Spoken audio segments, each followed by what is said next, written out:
day in and day out. As the prayer list shows time and time again, I've got good friends who are calling.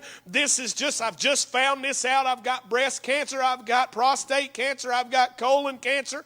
My mom was diagnosed with this. My friend was diagnosed with that. It happens to almost every single one of us on a regular basis. And with that, the enemy comes, and what does he do? He wants to bring and well up fear in our hearts. He wants us to be afraid of what's going to happen next. I don't understand why, God, you allow this in our life. He wants us to question God. He wants us to doubt God. He wants us to blame God. And the psalmist reminds us that what time we are afraid, I will trust in him. I'll trust in him. I don't know what tomorrow brings. You don't know what tomorrow brings. But we trust in him. Trust him. Why? Because he knows. And he controls tomorrow. And he is doing what he's doing for our benefit, according to the plan that he has for our lives. And that's what we see in the life of this blind man. Paul's another one. We were talking a little bit about it in Sunday school. Go home today, read 2 Corinthians 11, all that Paul went through. Perils, stripes, shipwrecked, stoned, left for dead, hungry, lost at sea. All the things that Paul endured. What does he say? I walk by faith, not by sight. Chapter 12, he's got some sort of infirmity that he refers to as a thorn in the flesh.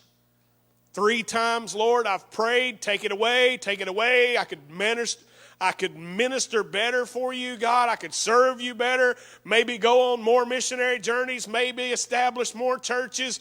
Maybe be able to win more of the lost to Christ if you just take this thorn in the flesh away, God. What was God's answer all 3 times? My grace is sufficient. Trust me. And so if that's the example we see of the individuals in God's Word, it should be the example that the world sees in our lives as the people of God of this day. I love what happens because of that. If you read on, and I encourage you to do that, read on in chapter 9, the neighbors see him. Hey, ain't that the guy that was blind? No, it's just somebody who looks like him. The blind guy goes, no, it's me. It really is me. What happened? This guy named Jesus, man, he put clay on my eyes and now I can see. They go get the Pharisees. The Pharisees are what? Tell us. Who did this to you? It's a guy named Jesus, man. He put clay on my eyes and now I can see.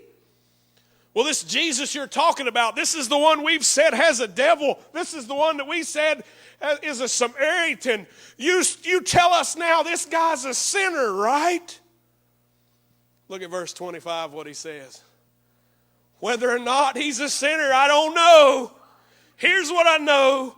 I once was blind, but now I see. That's what Jesus Christ has done for me. What a testimony. Who can God use? God can use people who are struggling.